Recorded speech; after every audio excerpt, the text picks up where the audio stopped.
Bismillahirrahmanirrahim. Assalamualaikum warahmatullahi wabarakatuh. Perkenalkan, nama saya Fahmi Al-Fajri, mahasiswa Prodi Bahasa dan Sastra Arab, Sekolah Tinggi Ilmu Adab dan Budaya Islam, Riyadul Ulum, Kota Tasikmalaya.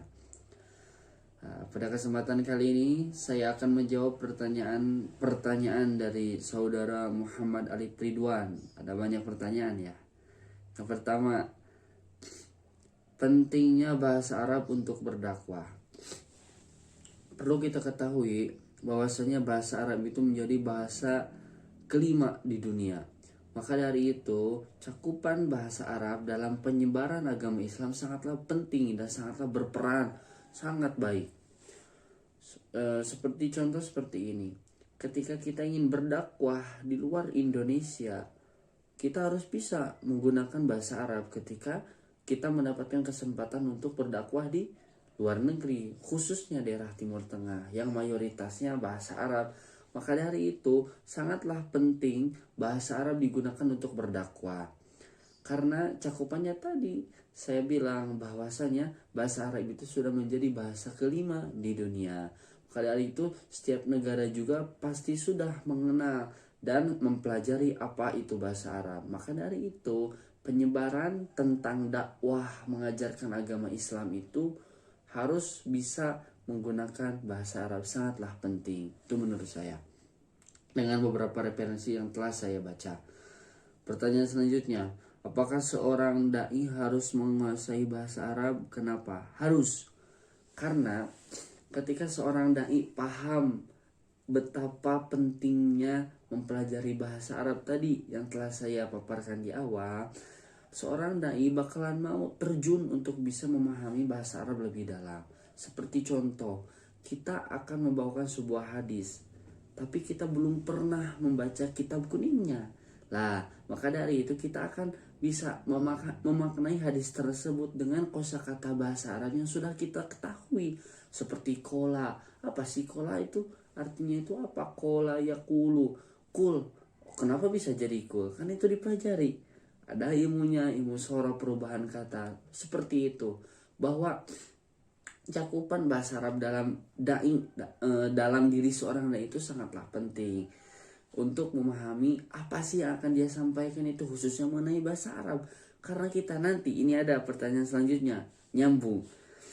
Penggunaan kitab Turos, kitab kuning sebagai referensi. Pernahkah mereka menggunakan kitab kuning ini untuk penggunaan kitab Turos, kitab kuning sebagai referensi? Pernahkah mereka menggunakan kitab kuning ini untuk berdakwah? Sering.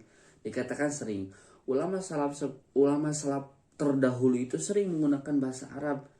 Sering menggunakan kajian kitab kuning untuk berdakwah. Karena dalam Al-Quran itu tidak disebutkan syarat-syarat sholat, tidak. Dalam Al-Quran itu cuma diserukan perintah untuk melaksanakan sholat. Adapun tata cara sholatnya, kewajiban-kewajibannya, kemudian yang membatalkan sholatnya tidak dijelaskan dalam Al-Quran, tapi dijelaskan dalam kitab kuning. Maka dari itu hubungan antara kitab kuning dengan seorang dai itu sangatlah berkaitan erat, tidak bisa dipisahkan satu sama lainnya, karena saling bereratan, saling bersengkrama satu sama lainnya. Kemudian pertanyaan terakhir, adakah tips atau saran bagi orang yang ingin menjadi penceramah? Saran saya, seorang penceramah yang handal itu lahir dari orang yang mau membaca. Seorang penceramah yang bijak itu lahir dari orang yang memang berani untuk mencoba. Ya, maka dari itu saran bagi kalian semua, ketika ingin terjun di dalam dunia dakwah, kita pertama harus kuat mental, dan kedua perbanyak referensi. Karena di luar sana kita pasti bakalan diadukan dengan beberapa pertanyaan yang aneh dari mustami, dari pendengar. Entah itu tentang agama ataupun tentang yang lainnya, khususnya tentang dakwah syiar agama Islam, seperti itu. Maka dari itu saya simpulkan pembicaraan saya, bahasa Arab menjadi objek hal yang sangat penting dalam penanaman ataupun dalam diri seorang dai. Harus ditanamkan untuk memahami bagaimana sih dalamnya kitab Turos itu, bagaimana sih makna kitab kuning itu. Karena banyak orang yang bisa kitab kuning tapi belum bisa berbicara bahasa Arab, banyak seperti itu. di pondok-pondok modern sering digabungkan, disatu padukan antara pendidikan salafi dan pendidikan modern, khususnya bahasa Arab. Jadi mereka yang paham tentang kitab turos itu dapat memahami ataupun dapat berbicara memakai bahasa Arab. Sangatlah handal seperti itu karena dipadukan, disatu padukan, saling bereratan antara bahasa Arab dan kutubut turos.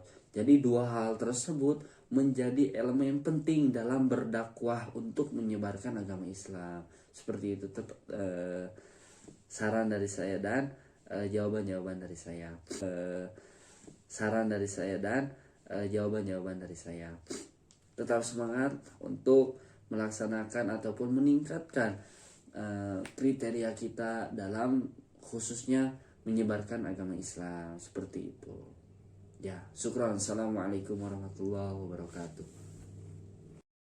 Bismillahirrahmanirrahim. Assalamualaikum warahmatullahi wabarakatuh. Alhamdulillahilladzi nasta'inu wa nastaghfiruh wa na'udzu billahi min syururi anfusina wa min sayyiati a'malina. May yahdihillahu fala mudilla lahu wa may yudlilhu fala hadiya lahu.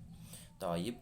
Huna uridu an ubayyana lakum uridu an uwassila lakum al-khatimah min mutakallim alladhi qad wasfala alladhi qad ata'ina ilman katsiran anil muhimmah اللغة العربية في حياتنا ولا سيما في الدعوة. طيب الأول اللغة العربية يكون مهم لنا ولا سيما في الدعوة. لماذا؟ لأن اللغة العربية هذا يكون اللغة الخامس في الدنيا، ثم القرآن والحديث وكتب التراث باللغة العربية. إذن لابد علينا ولازم علينا أن نفهم أو أن نعرف اللغة العربية ثم عن الكتب التراث. كتب التراث هذا يكون المرجع سوى القرآن والحديث. إذا في القرآن هناك موجود أمر لأن نعمل الصلاة، ولكن هناك لا يبين الطريقة للصلاة. إذن كتب التراث هذا مهم، يكون المرجع سوى القرآن والحديث.